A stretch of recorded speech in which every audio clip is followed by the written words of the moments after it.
Alright, I want to take a moment and talk about this Caravan Yukon split unit for RVs and trailers. This is it. Right now it's on oscillate. You can see the little vent up here moving up and down on the sun.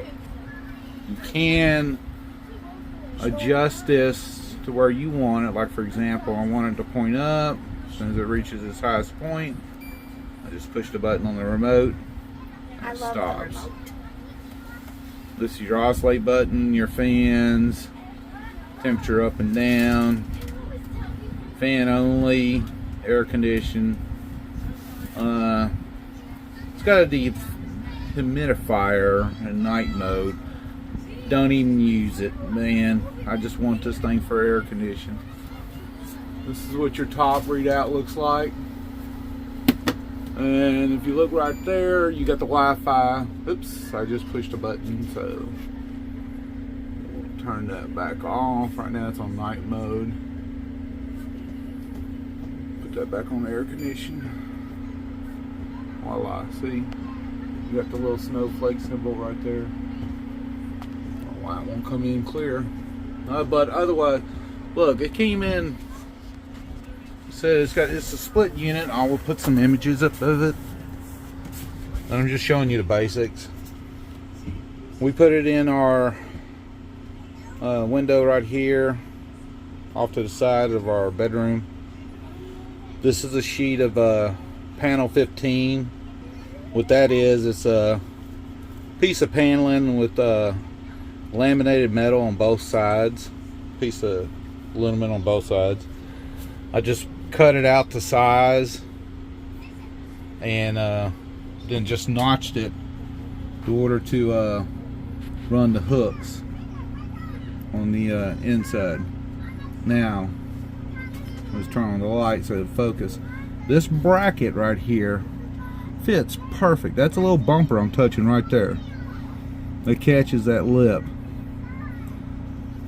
And of course, you see my kind of crappy job here. The bracket goes right over and the other bumper goes right up inside here. So it literally cups this groove perfectly. Up under here, you can see where you just screw it tight. It will hold itself up in there. This right here is a double nut. So on the inside, I can get this sucker up in there. Well, you can't see it, but there's a nut on this back side. You just tighten them up and it'll hold it in place. So you can hand tighten this, so you can take it in and out if you really needed to for any traveling. And that's what it looks like mounted up underneath. There we go. Yeah, I ran the screw right through the window frame. It was more important in order to get nice and cool. We don't move our trailer, so this is shots from the inside. I'll give you some from the outside. Alright, here we are on the outside. That's what that panel 15 looks like on the outside as well. See, it's just a sheet of aluminum. Now, one thing I forgot to mention, before I screwed this in, I put a layer of 440 tape around the edge, which is a sealant tape. This is stuff you can pick up a roll of it from your local glass shop. I used to do glass glazing back in the day. So I ran that around there and of course just screwed it up here. It's not pretty, but it's sealed. Here's your brackets. Like I said, this one right here comes down into your outside unit. This is where that sandwich part I was telling you about from the inside. The screw in and it comes up here to the inside unit. Here's your hoses that come down. The rest of the sock goes in here. If you hear it, this is running right now. This is on. Your discharge right here is where one intake is, and on this back side you got like a little hand groove right here that I was using in order to hold it up. Your handle, you need to take it out. Your little rubber bumper right there. And like I said, it's on and going.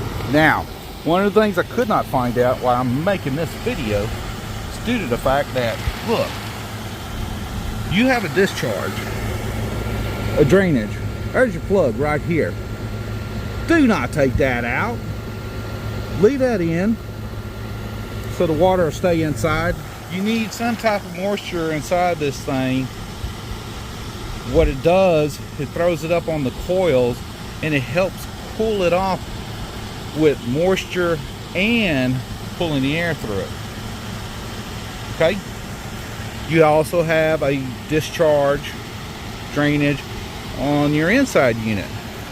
Inside your box you will have a hose that you can plug up. I only seen one other video, and the person who had theirs installed opened that plug, had the hose hooked up to it, and had it full draining the whole time.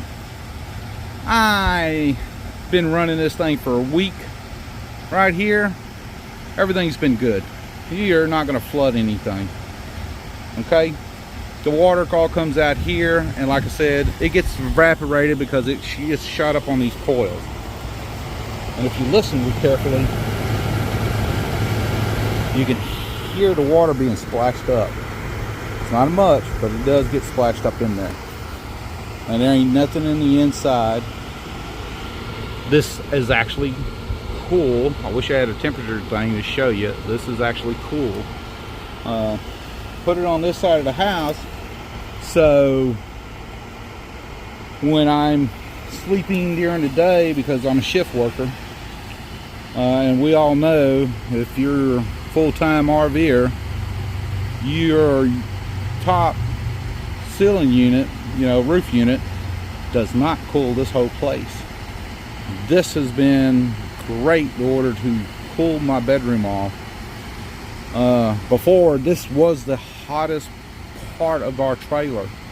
Now it is the coolest part of the trailer from just one little unit. And I'm thinking, well, maybe I should get another one. Now, question is, did I run it off of the trailer itself? Just to test it out, I did. I plugged it up and fired it up with the roof unit on. I didn't throw any breakers, but just to be on the safe side, I went ahead and ran my own cord right there.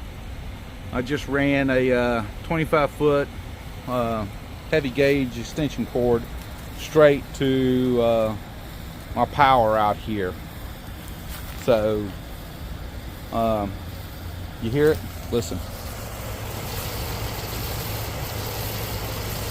That's that fan spraying that water up onto the coils to help it keep cool it all down more. But yeah, like I said, it's got its own individual power to it. I wasn't going to take a chance trying to run it off of the trailer itself and throw a breaker. But just got to watch. The only thing I've had any issues with is my thermostat for the roof unit, so close to just right there by my door. So I've had to adjust the temperature on it by lowering it some more because of the room getting cooled off and the cool air going down the hall, and when it goes down the hall it trips the tells the air conditioner, oh, I'm at this temp, so it shuts it down for the rest of the house. So I just had to make some minor adjustments on it to make the house, the rest of the trailer, be cooler. Yeah, I'm waving my hand all over the place. But like I said, I just wanted to show, be a little bit more informative. I will show you some images. I didn't do a video of a full install. I did do pictures of unboxing, so you'll get to see the rest of it. Our box survived the trip from Florida to Texas. Now, here's when I cut it open. You see your hoses. That's the back side of the unit, and that's the top. Well, I pulled it out and stacked it on top of each other right here, and that's where I began to put the brackets on.